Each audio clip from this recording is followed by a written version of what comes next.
Do David Lynch. David Lynch, né? E ultimamente surgiu uma série. Dos oradores que nunca foi.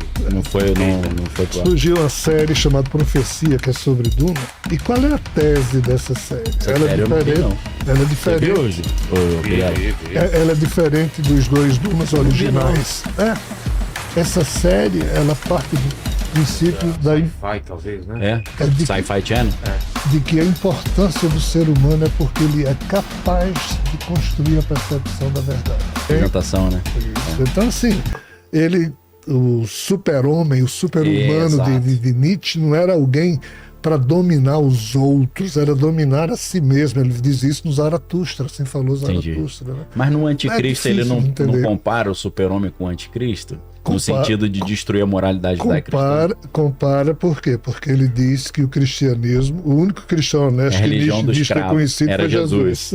E ele era nobre O para resto- negar sua própria doutrina. O resto transformou Paulo, o cristianismo para ele, é o demônio, né? no niilismo vagabundo, é isso que ele A fala. religião do escravo. Aí você vai ler essa confusão toda na mitologia ariana hindu entre Vishnu e Brahma. Sim, sim. Mas, Tá. indo para a sua pergunta, o Evangelho de João, ele é tido por alguns como gnóstico, porque exatamente ele faz a diferenciação. Você falou em Marcion. Marcion foi um cara que surgiu no ano 140, que produziu uma super igreja no século II, e que dizia o quê? Que existiam dois deuses, um criador e um legislador. Aí começa essa coisa gnóstica, que dá continuidade ao trabalho de Maria Madalena. Então, assim, no século II, já existia os paulicionistas, que era a turma que seguia as epístolas de Paulo, os helenistas gregos, os gnósticos, ou seja, o cristianismo já estava dividido em vários segmentos. No século II, a gente tem Irineu, o bispo de Lyon, que começa a brigar com os gnósticos, surge Orígenes, dá uma nova visão ao cristianismo. Mas vamos logo para o século III para ver se a gente chega em Constantino. Os pais apostólicos surgem com a defesa do cristianismo, né? A defesa Diante das via críticas, né, gregas e Irineu de filosóficas. Lyon, É um debate filosófico teológico. em torno da igreja que Marcion fundou no ano 140, que tornou-se a igreja mais importante da época. Lembrando, aqui não existia papa ainda, tá? Lógico. Eram várias igrejas, cada um com um bispo, disputando uma com a Só após outra. Constantino que tem isso de papa. Isso. Apesar Então- de que Jesus fala, ninguém na terra chamei de vosso mestre, porque um só vosso mestre está no céu, ninguém na terra chamei de vosso pai, porque um só vosso pai. Aí vem esse negócio de papa, padre, Isso. gera polêmica, né? Perfeito. Então, no Mateus final 27. do século III, indo para o século IV, o que é que acontece? Acontece que Helena, mãe de Constantino, percebeu o óbvio. Que óbvio era? Se você Meu tiver apoio filho, dos cristãos, você tá feito. Constantino, os seus súditos romanos são cristãos, a maioria deles. Então, assim, o que diabos adianta você ficar perseguindo o cristão como os outros imperadores antes de você? Filho, cai na real, assimila. Então, assim, Constantino, a história que se conta é que ele foi convertido porque teria visto um sinal no Ponte céu. Milvius lá, né? É, Com no- esse símbolo será vitorioso. Isso, Em não Roma, entro sim. nesse mérito, mas eu acho que isso é mais uma história. Foi formulada propaganda. pra Estratégia de justificar. propaganda. Mas qual Eu- Pra drama? mostrar fraqueza, talvez. Né? Qual drama? Dizem que quem sente essa presença boa perde o medo de morrer. Tá, Isso aconteceu contigo? Cara, eu já não tinha antes, porque eu Entendi. já praticava yoga profunda, isso pra mim não é um problema. Aí diminuiu mais ainda. Então, assim, a morte desse corpo foi o meu melhor momento nessa vida. Eu nunca senti uma sensação tão maravilhosa quanto Paz. aquela. Nas duas vezes você teve essa experiência? Ou... Das duas, mas uma foi 100% memorizável, a outra tem lapsos aí, Tem gaps. lapsos que eu não sei preencher, mas sim. Não viu nada de ruim, de espírito ruim, sensação ruim? Que às vezes vem alguns querer atormentar também, né? Eu tento diariamente me preparar para estar pronto para continuar a viver. Entendi. Ou se a morte agarrar esse corpo, o defunto sai rindo. Você Mas já... assim, medo zero. Você já praticou, assim, propositalmente a desdobramento astral, projeção astral? Ou não? Não propositadamente. Mas por acaso já? Acontece porque o espírito que me anima promove, mas não é a minha vontade. Você não se programa para aquilo, né? Depois que eu queria ver extraterrestre, que eu queria saber se espírito existia, depois que eu terminei descobrindo essas coisas todas, hoje eu não quero descobrir mais nada. Entendi. Porque eu queria me recolher na minha pequenez humana para me definir como ser humano, que é o que eu tento fazer. sem essas coisas todas ao meu redor. Porque a gente pensa que está tudo lá fora, mas na verdade é aqui dentro. Com certeza. Então, assim, Deus, Nossa Senhora, Jesus, Maomé, Buda, um gato, um cachorrinho, uma barata, eu respeito, amo e acolho tudo isso no meu coração. Uma rã também, faltou a rã, né? A rã também. Dar moral pra rã. Mas assim, cara, eu acho que nós humanos é que somos o X da história. E vou tentar explicar rapidamente, porque eu entendo. eu só encontro um paralelo nisso no filme Duna. Nós temos o filme Duna antigo e temos essas versões de Duna. O antigo é do David Lynch. David Lynch, né? E ultimamente surgiu uma série. Do Zorodowski, que nunca foi. Não foi pro ar. Surgiu uma série chamada Profecia, que é sobre Duna. E qual é a tese dessa série? Ela é diferente. Você viu hoje? Ela é diferente dos dois Dunas originais. Essa série, ela parte do princípio da Sci-Fi, talvez, né? Sci-Fi Channel? De que a importância do ser humano é porque ele é capaz de construir a percepção da verdade. Ou seja, a sagacidade que nós humanos temos, promovida por Eva, Pandora... Ao contrário dos anjos, por exemplo, né? Ao contrário de anjos, deuses, demônios, que parecem ser meio... Você acredita que os alienígenas também não têm essa sagacidade humana? Eu penso que não. E os poucos com os quais eu tive contato, não tem. Entendi. Por isso que eu fico meio perturbado na hora que eu tive que jogar fora toda a minha crença de que lá fora tinha algo bom e aqui era o problemático. Entendi. E hoje eu penso que tudo é problemático, mas se existir algo bom, vai sair daqui. Essa não é a tese do coração humano. Essa não é a tese dos gnósticos, que o mundo espiritual é 100% bom e a matéria é 100% ruim? Termina sendo. Só que os gnósticos enveredaram por um caminho horrível de odiar. De negar odiar a matéria. A matéria, Javé. Demonizar a matéria. Dizer que Javé é o diabo, babapá. Não é por aí. Eu não sou gnóstico. Eu estudo gnosticismo. Mas assim, então eu pego emprestado essa percepção dessa versão mais recente de Duna para dizer, cara, talvez nós humanos, só pelo fato de podermos ser o bicho mais monstruoso que existe, mas se o ser humano quiser, ele torna-se um ser superior, mesmo nesse corpo, numa vida transitória, insignificante. Cara, mas nós podemos dar a vida porque a gente ama. Nenhum desses seres faz isso. Se fez, quem fez foi Jesus. Jesus fez. Não existe amor maior do que esse, dar a vida pelos amigos. Humano, tá certo? E outros seres humanos cheios de defeito, de vez em quando, morrem porque dá a vida por alguém. Isso é formidável. Eu ensino muito isso pro meu filho de 8 anos. Aí eu mostro um filme que o cara morre pra salvar alguém. Aí ele fala, aí pai, morreu pra salvar, né? Eu falei, exatamente, morreu pra salvar. É o desapego total. Isso vai contra a lei da natureza, que o mais forte tem que ferrar o mais fraco, pegar tudo, blá, blá, blá, blá. É esse pé atrás que eu tenho um pouco com o Nietzsche, porque o Nietzsche ficava falando de vontade e potência, o forte tem que esmagar o fraco. Você não enxerga isso nele, não, também? Nietzsche é meu maior filósofo, em que eu concordo com ele muita coisa, é o filósofo que eu mais discordo. Entendi. Acabou influenciando um pouco o Hitler também. Tem gente que diz que não, mas acabou influenciando. Mas Hitler, ele trata a vontade de potência, dando continuidade ao Conatos de Schopenhauer, de Spinoza, de Aristóteles, que é essa vontade de viver que todos os seres vivos têm. Vontade de representação, né? Isso. Então, assim, o super-homem, o super-humano de Nietzsche não era alguém para dominar os outros, era dominar a si mesmo. Ele diz isso no Zaratustra, assim falou Zaratustra. Né? Mas no Anticristo ele não compara o super-homem com o Anticristo? No sentido de destruir a moralidade da cristã? Compara por quê? Porque ele diz que o cristianismo, o único cristão honesto que Nietzsche ter conhecido foi Jesus. E ele era nobre para negar a sua própria doutrina. O resto transformou Paulo, o cristianismo para ele, é o demônio. No niilismo vagabundo, é isso que ele fala. A religião do escravo. Então, assim, Nietzsche é um cara muito rico. Você odeia e ama, você concorda e discorda. Nietzsche não é um filósofo para se seguir. É um filósofo, na minha opinião. Provoca uma reflexão. Escrutínio o tempo todo. Ele é irritante. Sim. Ele irrita. Sim. Pela genialidade dele de não se conformar. Sabe uma coisa que eu acho interessantíssima sobre Nietzsche, que não é falado?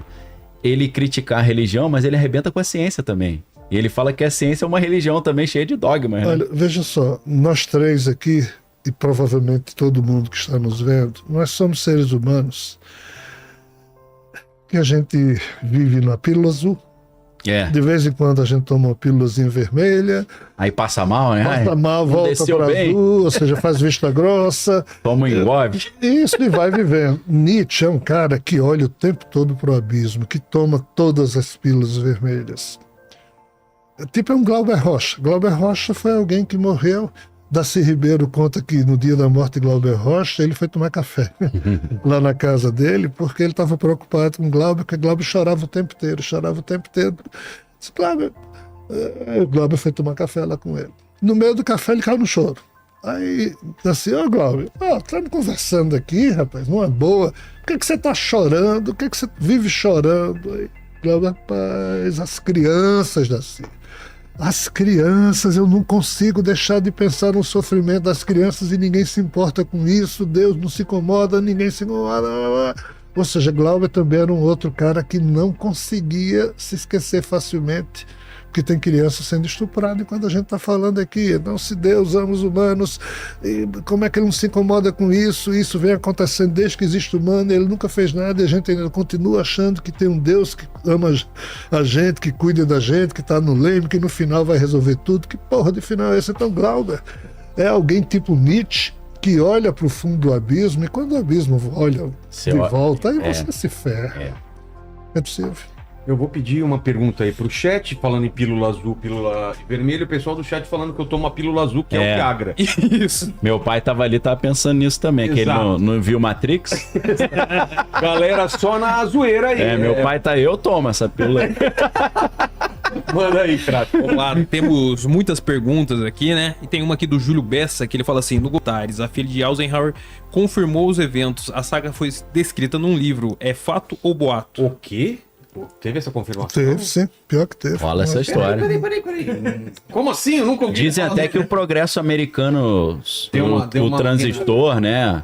Tudo veio dessa galera. Teve uma evolução grande. Mas ver se o acordo foi, se acredita que foi isso. A gente vai passar a tecnologia, mas você vai deixar eu fazer uns experimentos com a sua população aí. Infelizmente, né? É o que ex-oficiais hoje não, de 2002 para cá, tem afirmado que o governo dos Estados Unidos, mas aí não foi exatamente com Eisenhower, entre os 12 majestosos que assumiram. O que é isso?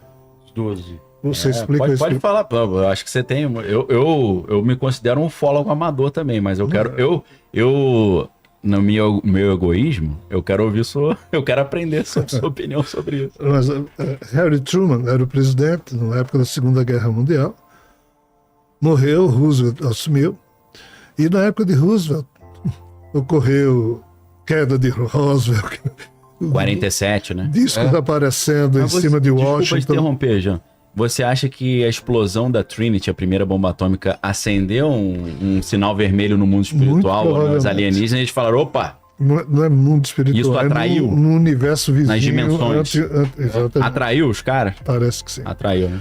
Então, assim, Roosevelt, ele queria abrir o jogo quando os discos voadores apareceram sobre Washington, mas assim, não foi possível, né? Então Eisenhower, ele assumiu e ele também queria abrir o jogo com a população norte-americana, mas aí nessa época foi surgindo aquilo que hoje a gente chama de CIA, 47, os 12 majestosos, né? Blá blá blá. Uhum. E Eisenhower, de fato, Bob Dean, que foi um cara... Bob Dean, sensacional. Ele faleceu já? Não né? Que eu saiba. O Bob Dean é um dos caras que conta essas histórias, né? De que figuras do governo norte-americano... É o coronel do exército, né? O Bob Dean. É um Sergeant Major. Sargentão. Então, assim... Command Sergeant Major, né? Kennedy, tá? O Trump diz que revelou aí as coisas de Kennedy, mas tem coisa muito estranha, porque Kennedy, ele foi alguém que, de acordo com o que ele soube que Eisenhower havia feito, mas Kennedy estava com a Guerra Fria, né? E tinha outros problemas mais urgentes. Khrushchev, que era o primeiro-ministro da União Soviética, eles quase entravam em guerra devido ao fato de os radares estarem detectando. Então Kennedy e Khrushchev decidiram criar uma comissão internacional, ou seja, meia dúzia de membros dos Estados Unidos, meia dúzia da Rússia, para essas figuras criarem um departamento que faria com que Estados Unidos e União Soviética só entrariam em guerra se esse grupo se acabasse. Porque esse grupo iria sempre medir para ver se era disco voador ou se era coisa da Guerra Fria. E qual o problema? Os 12 majestosos já existiam. E foi publicado, há uns 10 anos atrás, que o ofício que, quando Kennedy morreu, que encontraram na mesa dele, tinha um nome, os nomes que ele iria indicar para essa comissão binacional, e não tinha nenhum nome dos 12 majestosos, ou seja, de 12 figuras que haviam sido escolhidos para tratar dessas questões não humanas, vamos assim dizer. Então, assim, isso é fato. A interpretação que se dá, né? Mas qual é o grande barato da história? Nixon, quando assume, hoje não se fala nisso, mas Nixon enchia a cara. E Nixon encheu a cara uma noite e começou a dizer para o grande amigo dele, que era o comediante mais famoso da época: rapaz, extraterrestre existe. Tem aqui na base, que fica 20 quilômetros daqui, tem lá corpo de extraterrestre. Aí o amigo: eu só acredito vendo, vamos lá. Aí entraram os dois, Nixon chutado. O presidente da República. Mandou abrir a base, entrou, mostrou o amigo. No outro dia o amigo abriu a boca, saiu na imprensa. Alguns meses depois ele sofreu impeachment. Ou seja, esses presidentes todos, eles vêm sendo monitorados. Bill Clinton disse: eu vou abrir o jogo. Ele disse: olha, desculpa, eu não posso abrir o jogo, porque tem gente que não me diz. Obama, Trump. Há um núcleo, não é nem o Deep State, está além do Deep State, isso. Eles sabem das coisas. E, infelizmente, a pergunta feita, a resposta é totalmente afirmativa, e o seu comentário de que os Estados Unidos vendeu a alma para adquirir tecnologia e com isso expôs. E o pior, tem coisa absurda no subsolo dos Estados Unidos. Isso tudo, infelizmente, tem um quê de verdade, de muita verdade. E assim, a espiritualidade tragicamente sabe que isso é verdade, porque a gente aqui mente uns para os outros, mas a espiritualidade não dá para se mentir. Então, assim, isso é trágico. Cara. Esse Chris Thomas, ele disse... Lembra que eu citei um cara chamado Chris Thomas, falou que os alienígenas... Uma loucura. Ele diz que ele estava espionando espiritualmente essas bases, onde eles estavam fazendo experimentos com os alienígenas, com criança, e ele estava atacando espiritualmente essas bases, psiquicamente. E ele, em inglês, ele disse que ele dormiu um dia desse que ele atacou, e ele acordou com uma marca no braço. E ele disse que alguém, na opinião dele, entrou ali, desses grupos da CIA, desses projetos secretos, injetou um veneno nele que deu câncer nele. E ele luta muito, através da meditação e tal, para tentar combater essas células. Você acha que pode ser real isso? Infelizmente, sim, cara. Rapaz, nós vivemos num mundo totalmente nojento. O bem não está institucionalizado em lugar nenhum. Ou nós humanos produzimos o bem, ou ele não existe. O mal, de certa forma, já está na natureza, perversa como ela é. Hobbes, um filósofo do século XVII, ele estudando a natureza, vendo que tem o predador e a presa, né? E quando ele estudou a humanidade, ele disse: o predador do homem. O homem é o Homo lobo homini lupus, né? O lobo do homem. Que porra é essa? Por que existe isso, né? Então, Hobbes, ele, com essa tese, ele encantou alguém que viria depois chamado Spinoza. Spinoza disse: cara, a gente tem que encontrar uma maneira de resolver essa predação do mais forte sobre o mais fraco. E Spinoza propôs a religião da razão. Essa religião da razão atravessou 2 séculos. Quando chegou no início do século XIX, Thomas Hess, um judeu alemão que criou o sionismo, criou também o socialismo. Sim. Karl Marx e Engels se basearam em Hess para criar o manifesto. Mas o que é que Karl Marx tinha de diferente de Spinoza? Spinoza não, mesmo ele tendo proposto a criação da religião da razão para resolver o problema que Hobbes havia detectado, que o homem era predador do próprio homem, né? Então, Spinoza disse, não, mas o ser humano nunca vai conseguir fazer isso. Só que Karl Marx acreditou que iria e pela luta de classes. Criar um paraíso na Terra. Um erro terrível de Marx, pela ingenuidade que ele... E isso aqui nunca aconteceu. Mas quem é que se aproveitou disso? Os bolcheviques, que transformaram a religião da razão no socialismo científico, e até Hitler, que pegou essa ideia e disse, eu vou fazer isso. Nacional-socialismo. Nacional-socialismo, depois virou nazismo. E os bilionários se aproveitando disso para dominar os países, né? Patrocinando essas ideias. Né? Então ele diz, não, isso é de esquerda. Essa é a única esquerda que eu aplaudo, não é? Porque os bolcheviques acabaram com essa ideia de esquerda quando se corromperam e transformaram o comunismo na pior coisa que a gente viu na face. Tirania total. Tirania total.